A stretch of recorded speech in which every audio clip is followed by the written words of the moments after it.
কোনো ব্যবস্থা করেছো তো? কোন উদ্দেশ্য নিয়ে গঙ্গাকে বাড়ি থেকে বের করে নিয়ে গেল অহনা? হ্যাঁ বন্ধুরা, আমরা এমনটাই দেখতে পারবো গঙ্গা সিরিয়ালের আগাম সপ্তাহের পর্বগুলিতে। তো বন্ধুরা, গল্পটি দেখতে হলে প্লিজ চ্যানেলটি সাবস্ক্রাইব করুন আর একটা খুব সুন্দরভাবে গঠনমূলক কমেন্ট করে দেবেন, তাহলে খুব সুন্দর করে আপনারা পেয়ে যাবেন। তো বন্ধুরা, গল্পের শুরুতে আমরা এমনটাই দেখতে পারি, গঙ্গায় এসিপি অর্জুনকে কাঁদতে কাঁদতে বলে যে দোটানার মধ্য থেকে আপনি অনেক কষ্ট পাচ্ছেন, তাই না স্যানিটাইজার বাবু? গঙ্গার কথা শুনে এপিসি অর্জুনও বলে, দোটানা? কি ভুলভাল বকছো? এরপর গঙ্গা অর্জুনকে বলে যে গঙ্গা মুখ খুলতে পারে, কিন্তু মানুষের মনটাকে তো বোঝে।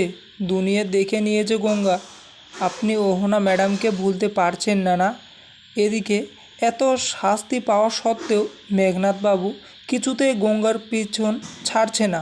আড়ালে দাঁড়িয়ে বলতে লাগে মেঘনাথবাবু যে, বাপরে বাপ, কাল রাত্রে এত টান, এরপর তো দুজনের ভাব ভালোবাসা হয়ে যাবে। এর সব দেখতে না পেরে মেঘনাথ আবার ওর বন্ধু লোকাইকে ফোন করে বলে, হ্যালো লোকাই, একটা কাজ করতে হবে ভাই। লোকাই বলে মেঘনাথকে, কী কাজ?